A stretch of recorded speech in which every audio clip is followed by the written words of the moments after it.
નમસ્કાર મિત્રો, વોટ ગુજરાતી સમાચાર ટીવી યુટ્યુબ ચેનલમાં આપનું હાર્દિક સ્વાગત છે। મિત્રો, દેશ અને દુનિયાભરના તમામ તાજા સમાચાર સૌથી પહેલા જોવા માટે અત્યારે જ સબસ્ક્રાઇબ કરી લેજો। મિત્રો, હાલના સૌથી મોટા સમાચાર સામે આવી રહ્યા છે। મિત્રો, વાત કરીએ તો ત્યારમાં ગુજરાતમાં ફરી થશે કમોસમી વરસાદ। હવામાન વિભાગે કરી મોટી આગાહી। મળતી માહિતી મુજબ આપણે જણાવી દઈએ કે ત્યારમાં પશ્ચિમ રાજસ્થાન પર સાયક્લોનિક સર્ક્યુલેશન ખસી ગયું હોવા છતાં ભારતીય હવામાન વિભાગની આગાહી મુજબ ગુજરાતના કેટલાક ભાગોમાં હળવાથી મધ્યમ વરસાદની આગાહી કરવામાં આવી છે। મિત્રો, મળતી માહિતી મુજબ આપણે જણાવી દઈએ કે ભારતીય હવામાન વિભાગ દ્વારા જાહેર કરવામાં આવેલા લેટેસ્ટ બુલેટિન જાણવામાં આવી રહ્યું છે કે હવામાન વિભાગ દ્વારા 28 અને 29 એપ્રિલના રોજ કમોસમી વરસાદની સંભાવના આગાહી કરવામાં આવી છે। મિત્રો, મળતી માહિતી મુજબ આપણે પણ જણાવી દઈએ કે આઈએમડી અનુસાર 28 એપ્રિલ એટલે કે આજે ગુજરાતમાં પ્રદેશમાં જિલ્લાઓમાં પંચમહાલ, દાહોદ, મહીસાગર, છોટાઉદેપુર, નર્મદા, સુરત અને તાપીમાં છૂટાછવાયા સ્થળોએ હળવા વરસાદની થવાની સંભાવના કરવામાં આવી છે। ત્યારબાદ મળતી માહિતી મુજબ આપણે પણ જણાવી કે જ્યારે એમ કહેવાય કે ઉલ્લેખનીય છે કે ભારતીય હવામાન વિભાગે આઈએમડીની આગાહી અનુસાર જણાવ્યું હતું કે જૂનથી સપ્ટેમ્બર સુધી સમગ્ર દેશમાં લાંબા સમય સુધી ચોમાસાનો વરસાદ થવાની આશંકા છે, જ્યારે આ દરમિયાન લગભગ 106% વરસાદની અપેક્ષા છે। મળતી માહિતી મુજબ આપણે પણ જણાવી કે આ વર્ષે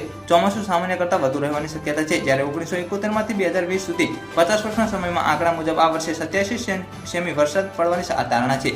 મળતી માહિતી મુજબ આપણે પણ જણાવી કે હવામાન વિભાગના જણાવ્યા અનુસાર હેઠળ તમિલનાડુ, કર્ણાટક, તેલંગાણા, આંધ્રપ્રદેશ, મહારાષ્ટ્ર, ગુજરાત, મધ્યપ્રદેશ, રાજસ્થાન, પંજાબ, ચંદીગઢ, હરિયાણા, દિલ્હી, ઉત્તરાખંડ, ઉત્તર પ્રદેશ, બિહાર, ઝારખંડ, પશ્ચિમ બંગાળ, સિક્કિમ, મેઘાલય, અરુણાચલ પ્રદેશ, પોંડુચેરી, આંદામાન અને નિકોબારના ટાપુ, લક્ષદ્વીપ, દાદરા અને નગર હવેલી અને દમણ દીવ રાજ્યોમાં સામાન્ય કરતાં વધુ સારા વરસાદ રહેશે, જ્યારે આ રાજ્યો છત્તીસગઢ, હિમાચલ પ્રદેશ, જમ્મુ કાશ્મીર અને લદ્દાખમાં સામાન્ય વરસાદની અપેક્ષા છે। મિત્રો, પલ પલની માહિતી વિડીયો મળતી વિડીયો માટે લાઈક અને સબસ્ક્રાઇબ કરવાનું ભૂલતા નહીં।